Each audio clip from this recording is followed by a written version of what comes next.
Welcome to the I Can See Clearly Now podcast.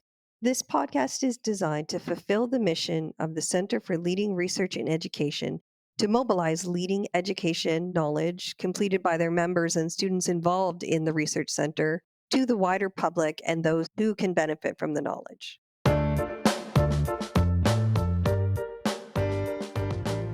This episode features 4 researchers who undertake international research related to different aspects of education. Today, they are coming together in this episode to share their perspectives on their work and international education research. Could you please introduce yourself and your affiliation to Cleary and what Vine you belong to?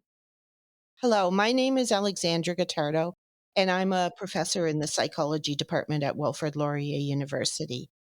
I am also a Cleary member, a member of the executive, and the associate director of Cleary.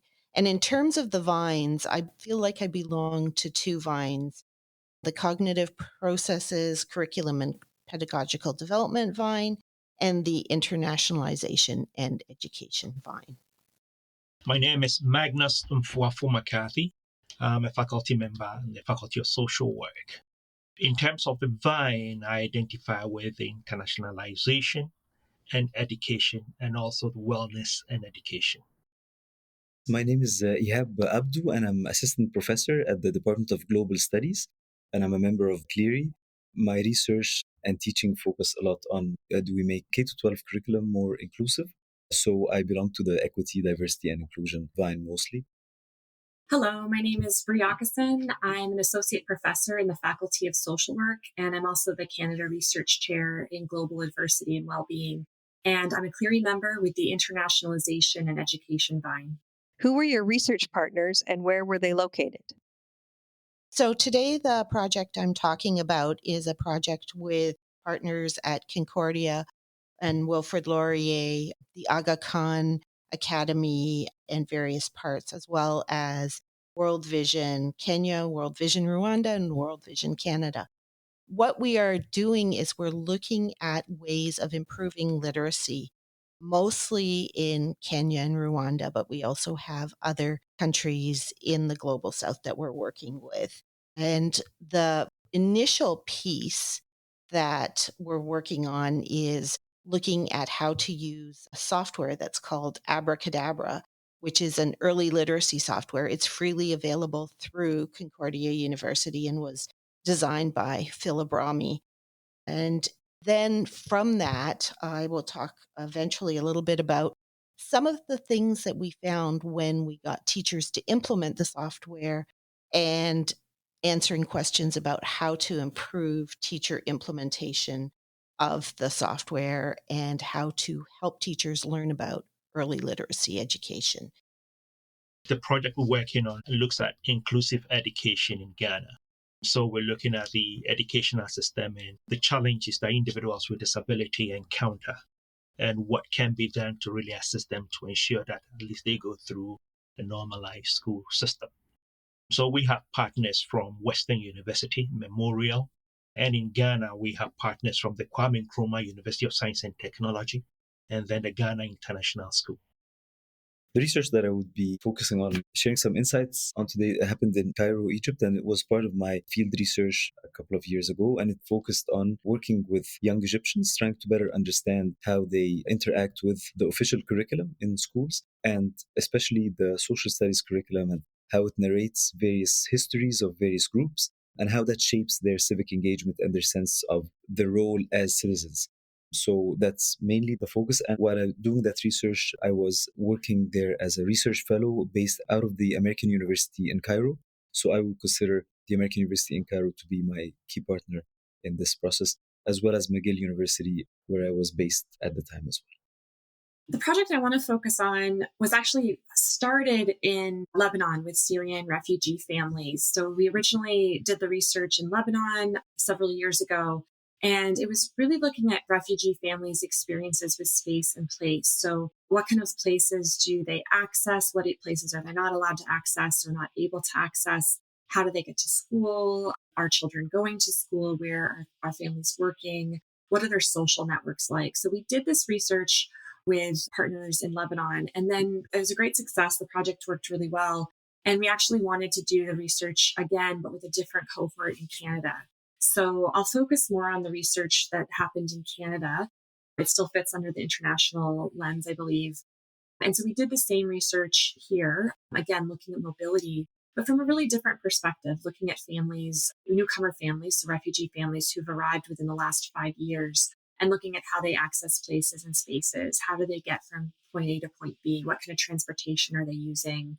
How are children getting to school? Where are they working? And so forth. So it's a really interesting project because we're able to look at both methodologies in different contexts in both Lebanon and in Canada, in Ontario, looking at the same kinds of research questions.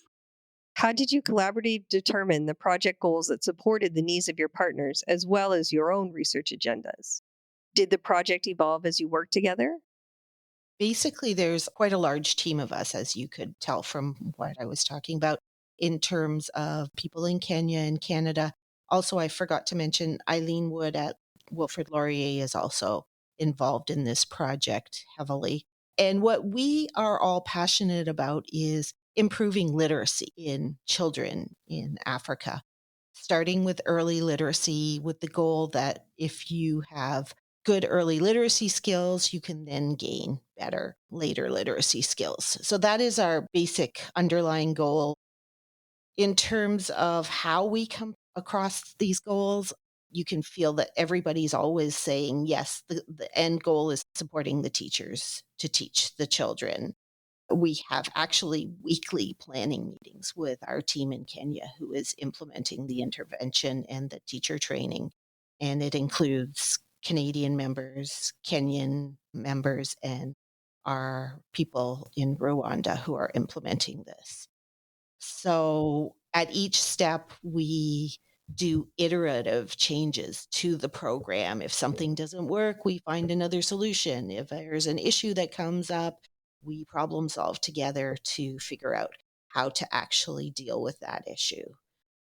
So I think these goals, although the global goal is always the same, improving literacy, it gets tweaked each time. And we've also done several iterations of the intervention to try and improve it and have best outcomes. This project is really, we have a few people, it's not an individual one, we have partners and also co-applicants. So from Laurier, we have Steve Saida and Jeffrey Shaw. And we have Jackie Speck and Kimberly Mage from Weston and Memorial, respectively. And these are individuals, particularly Steve, Jackie, and Kimberly. They work in the area of inclusive education. And in Ghana, the approach to really working with individuals with disabilities is quite challenging because of the mindset and the way individuals with disability are stigmatized. So our goal happened to be to explore how best the educational system would embrace, individuals with disability in the school system. And it was quite interesting and eye-opener, because we went to 3 regions in the capital, Accra. And then we, as a team, we went to the northern part of the country, Tamale, and also went to the Ashanti region, that is in Kumasi. And we met with individuals who work with the school system, and also we visited a number of schools. And it was quite insightful, the experiences and what we saw in our interaction with the teachers and the challenges and other things. And yeah, that was quite something, yeah.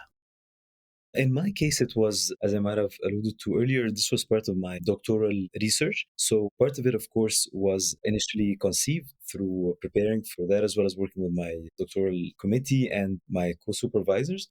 But then when I did reach out to the partners at the American University in Cairo, it was pretty helpful. And this is something maybe I can touch on later as well, that also contextualizing how the research needs to be communicated. How do we reach out to potential participants? How it needs to be positioned, for instance, being Egyptian, but having lived in North America for a few years, that was also very helpful in terms of offering me some reminders about how to communicate my research, how to maybe tweak some of the questions and so on. So I would say that was really the key part in terms of the collaboration, was really in how do we envision and position and communicate the research agenda, and how do we maybe formulate even some of the questions in different ways, whether in the interviews or in some of my written narrative exercises that I used. So that was a big part of it. The other part was also I think that institutional partnership was very helpful. Whilst I had reached out initially from McGill University to the American University in Cairo just to maybe find some sort of an informal arrangement or maybe seek their general guidance, it was very helpful to also find some sort of an institutional. So we did sign what we might call a memorandum of understanding between my department at McGill and the American University in Cairo, where they offered me that space and the label that I could use in mobilizing other partners or reaching out to participants. I wanted to echo my colleagues' point about kind of the project evolving, because these research projects continually evolve. And it's always that partnership with collaborators, but it's also responding to participants and their input, and then also events on the ground, right? So our main goal, the project goal for the project in Lebanon and then the subsequent cohort in Ontario, was to really understand the refugee families' everyday experiences. And so we kept that in sight. That was kind of the anchor of the research, always keeping that goal and then modifying things around it so that you can reach that goal. So kind of understanding those everyday experiences was that goal. And then telling these families stories. So being able to share those stories with broad audiences. Those were really the kind of the project goals that we had when we set out. Now, our project took place during COVID, like a lot of our projects. And so we had to do a methodological pivot, is what we called it as well. And so this pivot was, again, keeping focused on the project goal, but how do we get that data? How do we get that quality stories from the families that we're working with in order to reach that goal that we want for the project? So whereas in Lebanon, we had gone into families' homes, we'd sat with them, we'd had coffee and tea and connected with participants that way and gathered data through narrative and through other means. We weren't able to do that when COVID hit because face-to-face research was not allowed. So we actually came up with a different kinds of methodology where instead of going into the home as researchers, as outside researchers, and asking for the family to tell their story and collecting data in that way, we trained a family member. It was a youth and the family to collect the data on our behalf. So they became a research team member for us. So the families actually became partners in the research. So they became our collaborators in addition to the community partners that we were working with. So we trained our youth in the families. We called them researcher and families, or RIF interns, RIF interns. We trained them to do narrative interviews with their families. We trained them to do the activities for drawing and map making. We trained them how to use GPS devices, which is one other mechanism for gathering data. And so that way was really, I think, a really important way to kind of respond to the everyday challenges that we were facing within the pandemic, but also to engage families in this really meaningful way that was equivalent almost to the community partners that we were working with. So our community organizations were really critical for recruiting families and connecting with families. And we've, maintained those relationships. But just as important were the families that we were working with who became partners and who really played a vital role in the research. And we couldn't have done it. We couldn't have completed the research without those families' commitment to the project and the youth's commitment to the project as well. I wanted to ask a question about positionality. How did you bring yourself to the research work that you were doing on an international stage? I think building off of some of the wonderful insights that Bree shared, I think that idea of going on with that flexibility and that ability to really listen to how the community is responding. Sometimes we have a perfectly planned research agenda with questions, with everything, but then that I think what we learn on the ground is reality is pretty different, and we need to be flexible and listen and so on.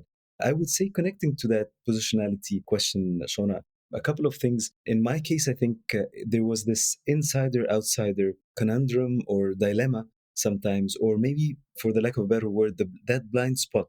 You assume simply because you're from a particular context that you're an expert on it or you know it, and so on. And of course, your positionality, including age, gender, socioeconomic background, sexual orientation, having lived away for a while, all these things definitely augment and improve maybe some perspectives and so on, but also limit in many ways.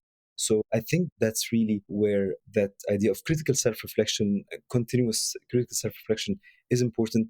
But also I think maybe it puts really that idea of really working collaboratively with key partners on the ground, as my colleagues have already pointed to, is really key on that. And just not simply just ticking a box and saying, oh, I have a partnership with this one, but really from the outset, as my colleagues have been saying, developing the vision together and the research tools. And in an ideal case scenario, of course, as Brie was saying, even recruiting people from within community, as she was saying, from families who would work and be trained in different ways.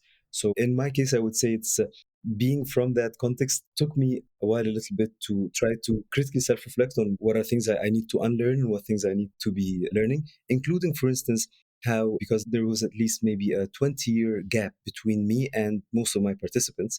So even the language that's being used and how young people might be using the same Egyptian word, but my generation is using it in a very different way. So making sure that I'm in tune with that, and also after a couple of interviews, not shying away from asking, what do you mean exactly by this? Can you please unpack this for me?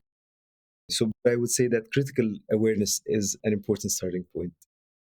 I'm coming from a different position than Ihab in terms of, coming from this North American background and working with refugee families who are coming from really different locations. So the families in my research are coming from Iraq and from Sudan and Syria, Afghanistan, Myanmar, all different places. So nobody in our research team is necessarily of that culture and has had that experience, right? I mean, everybody has such different experiences. Some of my research team members are refugees themselves, but they're not going to have the same experience of the refugee families that we're interviewing. So I think for me, not coming from that perspective, or from our research team members not coming from that background, I think it's so much more critical is to listen to the stories and to ask questions and to really, I guess, like I said, be a listener and really kind of prioritize the stories of the families that we're working with. And so I think that that's one key of working in these situations. And I think from that approach, I think that's where rich data comes from the listening, from the pauses, just being able to pause and let a family continue to tell a story rather than interjecting and trying to move the conversation in a certain direction. So that's where the really rich data comes from. And we've seen that happen in our research, which is really lovely. Yeah, I'll speak to the insider outsider experience, as a Ghanaian living in the global north. Going with the team to Ghana was really quite enriching, in the sense that my experience, as a Ghanaian, my understanding of the culture, the nuances of the culture and other things, and being able to explain it. And also going into the field and meeting with the participants, and they realizing that I could understand, I could speak their language, put them at ease, and also made them comfortable in terms of sharing their challenges and other things was really great. And also my ability to play the role of interpreter, not necessarily interpreting the language, but interpreting the culture, the mannerisms, the behavior of people to my colleagues from the global south. So that also helped a great deal. So our project has different roles. For example, Eileen Wood and I are the researchers, and we help set up some questionnaires with feedback from the team. Then we have the people who are doing the teacher professional development, and those are our Kenyan colleagues at the Aga Khan Academy. And then there are layers within the teacher group. There are head teachers who are also local in Kenya, who are monitoring what the teachers are doing, who are providing feedback, who are supporting the teachers. So most of the outward facing piece is actually conducted by Kenyans, or in the case of Rwanda, by people in Rwanda, local people who have lived there all their lives and who have been trained in. So our people in Kenya have degrees from Kenya, things like that. So I think there's that piece. The one piece that was really a lot of fun, though, is the latest materials we've created for our comprehension module. We actually created it with a very large working group, including our colleagues in Kenya and Rwanda and myself and Eileen. And it was really nice because we were able to explain the goals of what we wanted the teachers to learn. And then they were able to interject little things like, well, what about this? What about, teaching simple vocabulary, not just difficult vocabulary? And we had sort of always understood that it could be both, but with the idea that you want to also include difficult vocabulary because you don't want to have a ceiling on what children are learning, for example.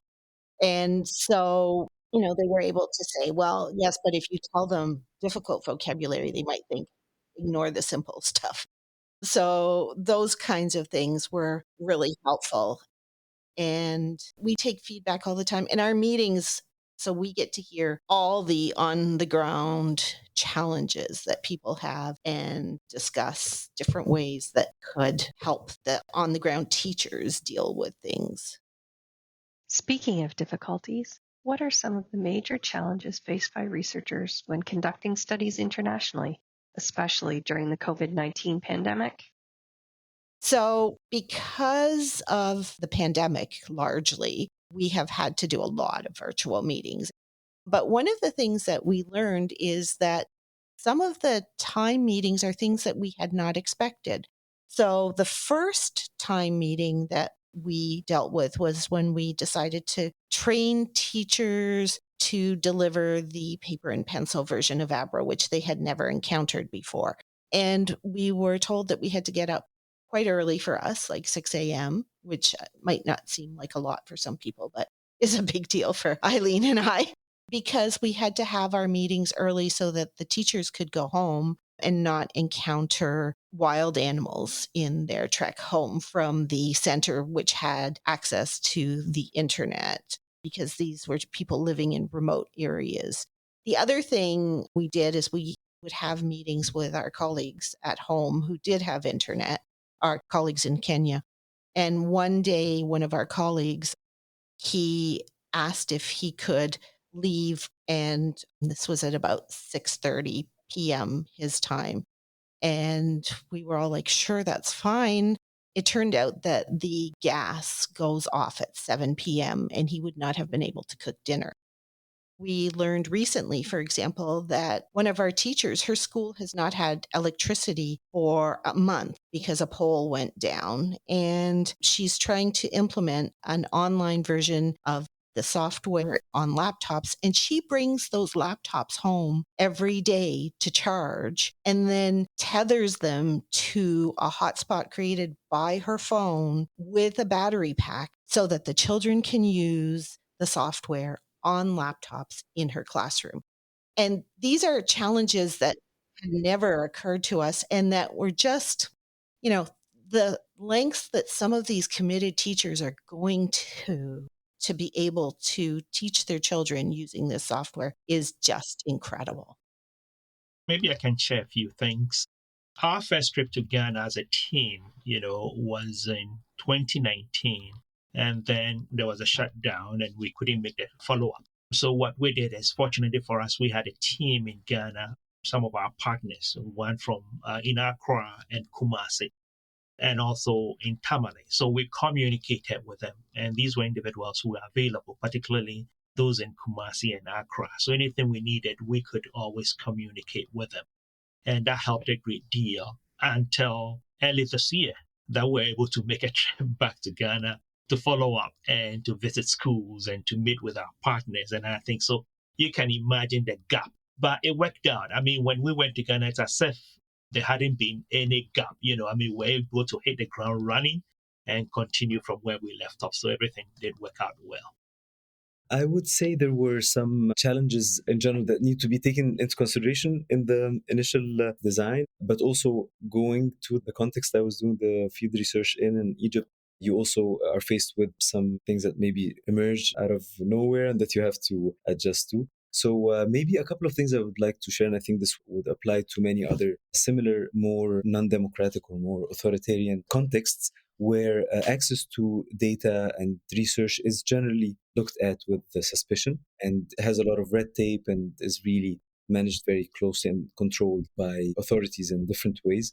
So, for instance, in my case, I would have really ideally wanted to include some interviews, not only with students, but also I was keen on potentially interviewing some curriculum developers from the Ministry of Education, for instance. That was not possible because of all the needed security clearances. But in addition to that, I also had some ambitious plans to have access to the National Archives, which include other curricular documents, other correspondences, political speeches, and other important texts that I wanted to analyze as well. But this is not possible. So, for instance, initially I was hoping to find ways to do that or interview those participants I just spoke about. but I needed to adjust and adapt my research in different ways. So I would say we need to have that flexibility and find ways to overcome some of these shortcomings and maybe see those additional pieces as potentially maybe part of future research. So as we all know, there's the pre-COVID world and the post-COVID world and during COVID, which are very different realities. As we've heard from my wonderful colleagues here whose research has had to adapt to in different ways. In my case, it was more on the ground work, but then following up a little bit later. So I would say maybe 85% of the time was on the ground really, and then following up after that, maybe just via emails and some Zoom calls. Ahab's comments really struck me because I feel like something that's so critical with international research is that balance between the in-person and the virtual. So I think virtual doesn't work unless you have that connection with your community group, with your participants already. So I think that that's something that's so important, is to kind of develop the groundwork for that collaboration. I think that's the best way to do that is in person, when you can sit around the table, share a meal with people, go, see where they're living, where they're working, kind of be with our collaborators and our participants. So I think that's something I really wanted to mention. And this really reminds me of some of the work that I've done in Afghanistan, where the most important part of the work that I did in Afghanistan, which is, as everyone knows, a very volatile context. Even when I was there about 4 or 5 years ago, it was pretty volatile. And the most important part about working with my partners in Afghanistan was that, and that they would tell this to us and my research team, the most important thing was that we were there with them, that we were present with them. And so that when something happened, when there were security threats or when there was an event, if there was a bombing or some sort of terrible event that happened, we could be there in solidarity with them, even if we weren't there physically, we were there virtually. So WhatsApp became a really important lifeline. Email, text messaging, all of these tools that we have are so critical. And I think they become more critical when we had COVID, because everyone was in lockdown and the only way to communicate and connect with people was through this virtual world. But I think we can kind of carry those tools with us and really use them in international research in a way that's very relevant, very effective, and compassionate and connecting with people. One of my studies I did in Lebanon with families is a different project than I've talked about previously, but it's about pregnancy loss. So what families have gone through in terms of losing a child. And it's a really sensitive topic. And we had thought, okay, how are we going to do this? It was during the pandemic. Should we set up a computer with the family and then we do the interview via the computer? And we decided not to do that because it's such a sensitive topic. And a lot of the research we do is sensitive, and a lot of it requires this personable approach, this one-on-one approach. So again, we ended up training wonderful people on the ground who were able to collect the data on our behalf and became this really critical part of our research team.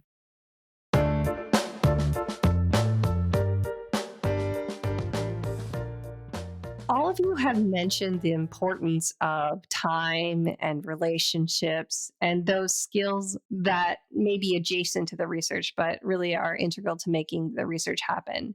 I wondered if you thought that building in time to build relationships, either virtually or in person, is even more important when you're working in an international context versus perhaps working on your own Laurier University campus. I think it's extremely important. I think time and relationships are important for any kind of research, including, for example, graduate student supervision and things like that. And I do agree with Reid that the best relationship building happens first in person and then continues online. We were lucky. I actually got to be in Kenya twice before the lockdown and then was able to continue to build that relationship. And when we are working with our colleagues, we're sharing an office with them at the Aga Khan. We're not placed in some more special place or anything. And it's really good because you get to see the bit by bit. I think building relationships with not just the higher up in the team, but visiting the schools, getting to know the teachers. And then once the teachers know you, they share additional information with you. When you know who the teacher is, they can say, oh, and so did this amazing thing. And you actually have a face and a name and everything, which is very helpful. So I think understanding the context is important. And although you can hear about it, if you've never seen it as well, I think it's really tricky. So, for example, the last time I was there was in late January, early February of this year. And we got to see a classroom where they had 90 first grade children crammed into a classroom.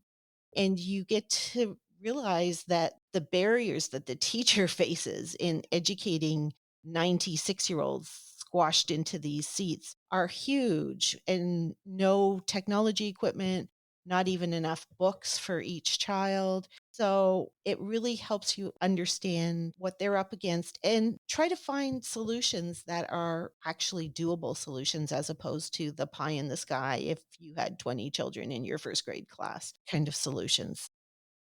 Yes, I would say it's really, really important because without building the rapport or that relationship with the individuals and the community, it's really difficult to engage in the research. So it's really important to know not necessarily where they live, but the environment, for us looking at inclusive education, where students attend, where these kids attended school, being there, interacting with the teachers, interacting with the family. Hearing their stories and other things really goes a long way to make you really understand. And I think even with COVID and other things, being away for a period of time, at least we had an idea because we've established some relationships. We knew who we could connect, who we could speak with. And also going back recently, we're able to establish some relationships in terms of head teachers in a vocational school we visited. We went to a public school and also went to a private school. So we're able to look at inclusive education from all these points of view. And the relationship that we've established continues. Periodically, we get emails from some of the families. And also, we went to the Kwame Nkrumah University of Science and Technology and met with individual students with disability.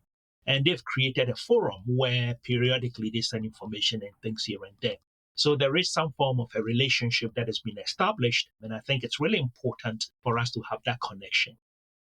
I would say that it is very key to maybe in some contexts more than others, but I would say maybe echo what Alexandra and Magnus said, that time and developing relationships and confidence and credibility is very important. I think it becomes even more important with racialized groups and groups that have experienced research fatigue, who've been over-researched and, okay, what next? Okay, here comes another researcher who's going to, extract some of the data and just go and do their publications or get promoted based on that. So I think maybe one of the important things is to keep that in mind, that a lot of times, even if it's not shared very openly, there's this that's going on maybe in the back minds of some potential participants or even partners and collaborators. Some methodologies lend themselves to already embedding that from the outset, this idea of the participatory action research, that I think most of us are within that space and that approach where we really are keen on building those collaborations. But it is key. I think one of the tools that might be helpful maybe towards that is, in my case, I tried to elongate a little bit the process. So I had 3 or 4 data collection tools, and I made sure that there was at least maybe 2 weeks in the middle, in between. So we had a written narrative exercise, and then a couple of weeks later, a follow-up interview, and then a joint visual participatory methodologies workshop. And you could see how the relationships were starting to become more organic and how participants were becoming more forthcoming with their insights and so on. So not only, I think, does it build more confidence and credibility, and also opens up possibilities for working together and continuing that collaboration so that the research really could have an impact and so on. But also, I think it building and investing in those relationships also influences the depth of the data and the depth of the knowledge that we are able to bring out and generate collaboratively with our partners. I'll add a few things that I think are interesting kind of ways forward along this thread. I'm thinking of some work that Magnus and I did together in Ghana several years ago, and the community partners that we worked with really emphasized this element, and I've heard this before, is it's a bi-directional process. So it's not just, and this is what Ehab said about, researchers from Canada, from the global north and North America going over to different countries and extracting data. It's really not, it shouldn't be about that. It is about that for a lot of researchers, but I think a lot of researchers are also kind of pushing against that kind of a model. So thinking about bidirectionality and how it's not just us, I'll put us with air quotes, going to a country and collecting data and then coming back to Canada.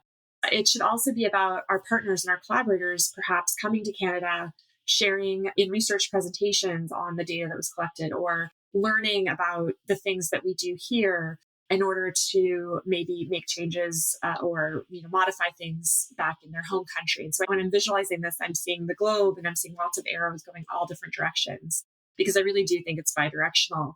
Another element to kind of move towards in the future is engaging students in this work. So oftentimes we are the ones who go there as researchers. We have the research funding, but I'd love to see more opportunities for students, again, bidirectionally. So students from the countries that we work in coming here, and then students that we work with here in Canada going to work in other countries and learning about our research methods, learning how to do the archival research that AHOP's doing, or learning to do the pedagogical research that Alexandra's doing in Kenya, and being able to work on a research team, but collect data on our behalf and really get that experience that I know that for me, and I'm sure my colleagues who are with me today know what a life-changing experience it is to work in these countries. So I think kind of how do we engage our students in that process as well? So those are two areas, the bidirectionality and then the engagement of students in these mechanisms of research. As knowledge mobilization officer, I get to talk to faculty members about their research, but also graduate students as well. And they all echo that they want to learn more about how to do research in international contexts, but also different environments. Working up north may be just as international as flying across an ocean. And so I wonder what advice you would have to these student researchers who are thinking of pursuing international collaborations or really digging into that work, or thinking that they might want to have one of those life-changing experiences within their research. Well, I think it's really important for us to work internationally, to be very flexible and learning to adapt, because you're moving from the global north to the global south and people look at you differently.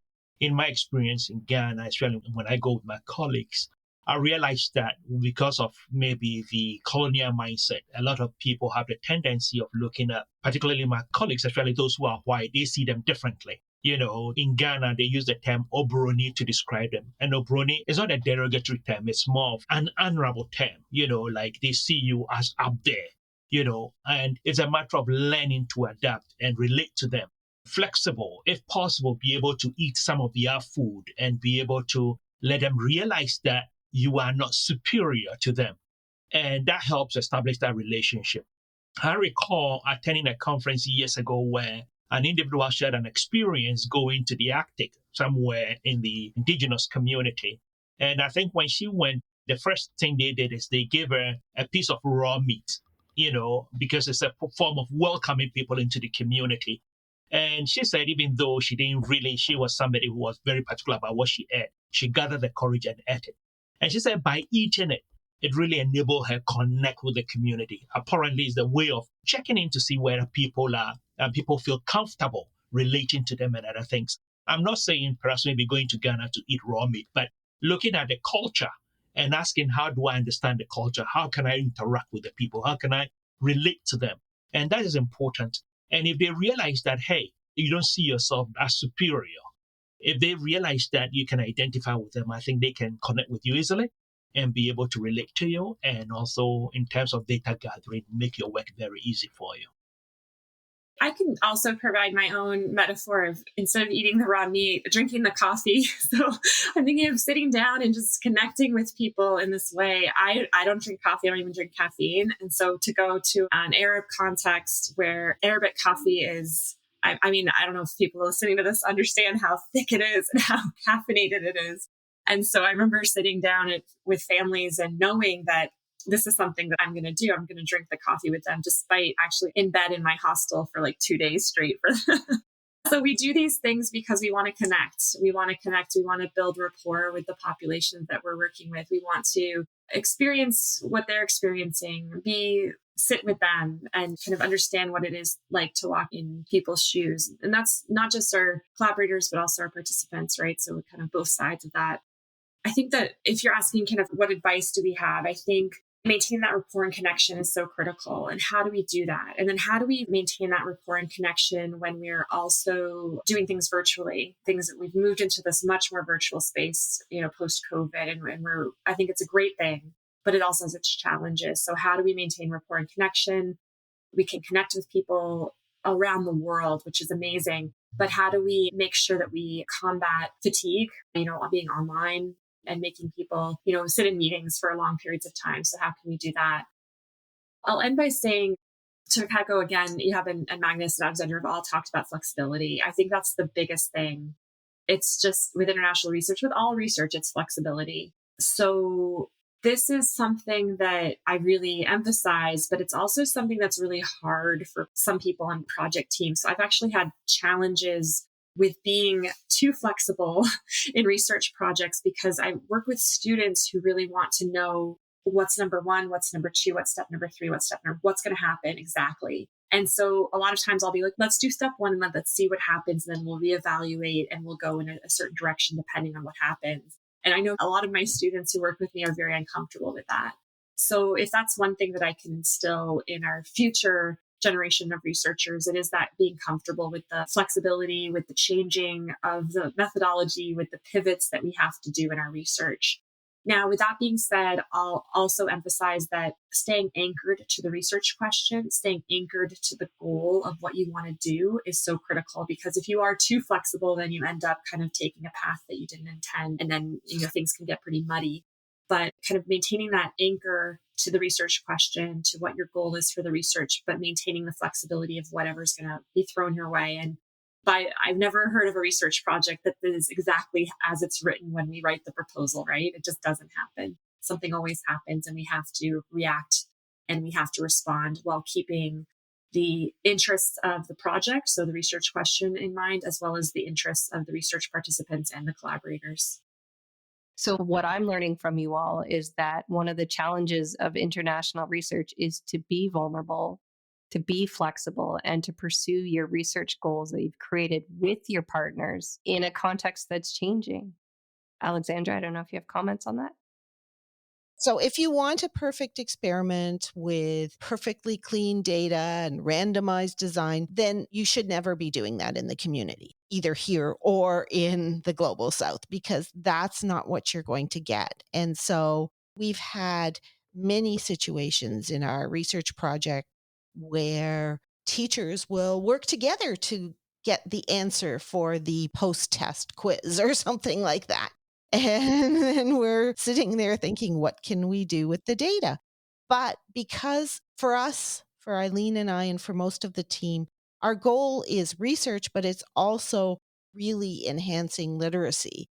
We're able to let go a little bit of that tight, rigorous, randomized, controlled trial design that often happens in an intervention project, or sometimes does anyway, and think about the greater goal. What can we learn? What can we learn about enhancing literacy? What can we learn about enhancing teacher preparation to teach literacy? Those kinds of things. So that is our flexibility. And although Reid was talking about junior members and students, sometimes it's hard for them because realistically, they need those publications to get the job. And it's a little bit harder if the data is messy. And certainly if you're doing quantitative data collection, you want less messy data. But if you want to learn about how to enhance literacy, as we are doing, then it's okay if the data is a little bit messy, because we've learned something and hopefully we're doing some good. Maybe just to add to that, I would say maybe building off, and I think it's embedded already within that point of flexibility and vulnerability that you highlighted.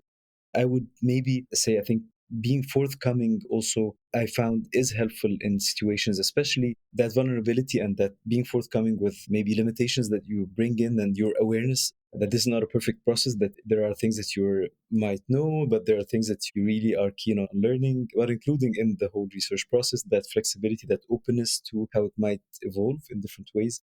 I would say an additional layer that's closely connected to that, and especially comes in very handy and is quite important, is to be forthcoming with also making sure your participant knows that this is a safe, brave space. I'm thinking especially of people from religious, ethnic, racial, gender, other types of minority status backgrounds who might be coming into the process having internalized some of having to maybe leave out part of their identity out, or not sure about how you are perceiving these questions.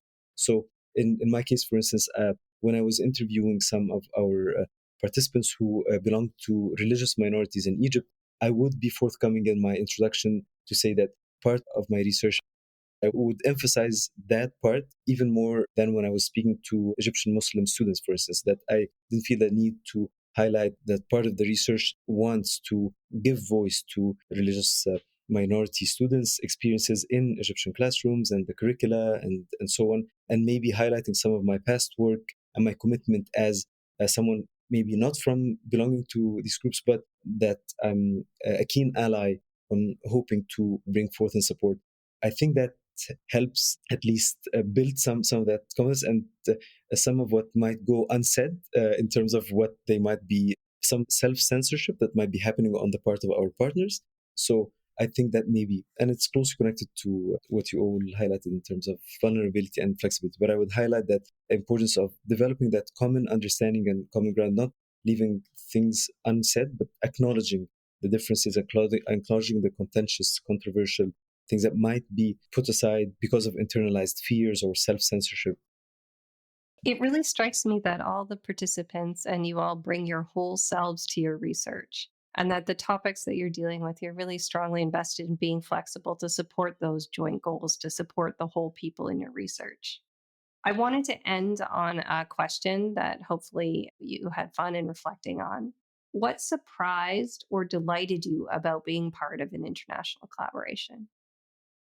It's hard to pinpoint one thing. It's every project is new and every project brings new surprises and just new learning. I'm so fortunate to get to have that experience to go to different places, to learn from different people from different cultures, to even understand small things that I would never have thought of.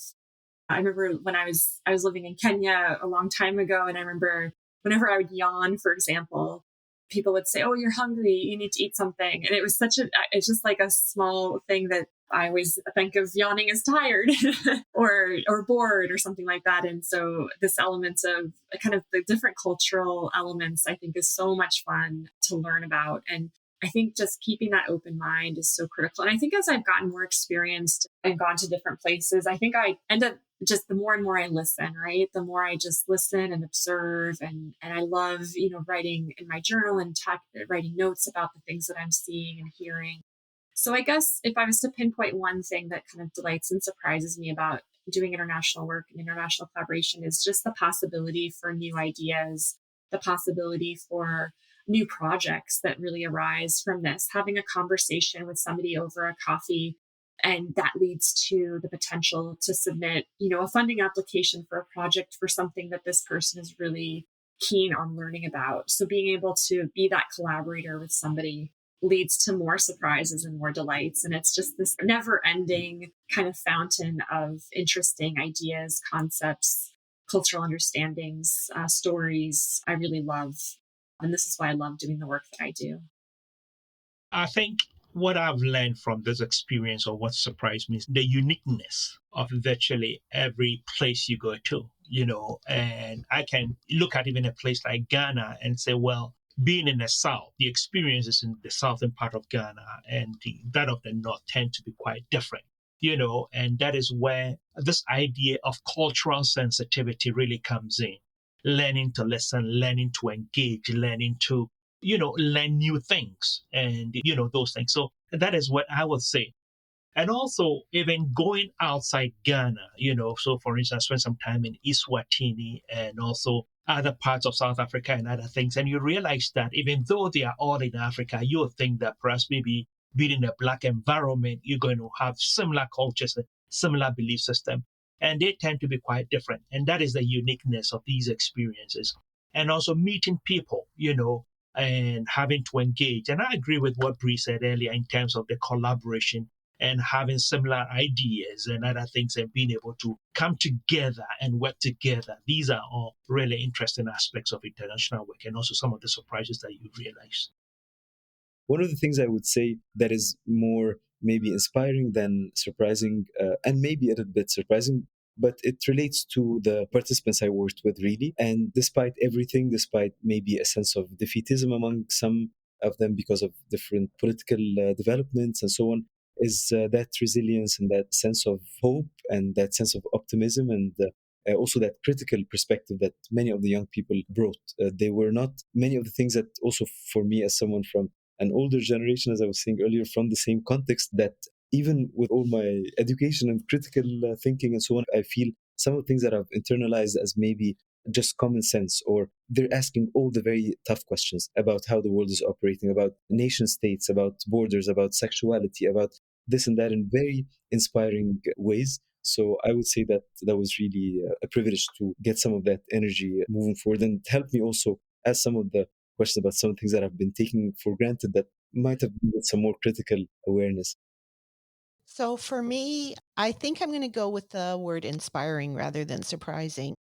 One of the things that we noticed over and over again is how the teachers and the team were both committed, but also resilient to all the challenges. So we are trying to make things as easy as possible in terms of delivery of, for example, the intervention and things like that. But at each point, we had, the teacher who had to bring the laptops to be charged at home. We've had teachers who've had all their equipment stolen from the school. We've had technical glitches that we didn't even realize occurred until someone else reported it. So at each point, we've had people on the ground, teachers, students, parents, trying to implement and improve the education of the children, and doing it in the most creative ways with far, far fewer resources than we would ever see back here. And I think that is inspiring because you hear so often in the Western context that we are missing this isn't working well, and people are complaining. But the people who we are working with certainly are just solving the problems and not complaining. So that to me was inspiring. Thank you so much, everyone, for sharing today your international research experiences. And one of the things that I've seen throughout these Cleary podcasts is that researchers that are involved with Cleary's really want to make linkages, and they're vulnerable in their research to ensure that they're working with partners to have the research questions met and needs identified, and research that really is applicable and useful to the participants. So thank you so much for sharing those resources and for participating in the Cleary podcast. Thank you for listening to I Can See Clearly Now, the Center for Leading Research in Education's podcast. Stay tuned for more episodes featuring Cleary researcher students and community partners in conversation about leading educational research.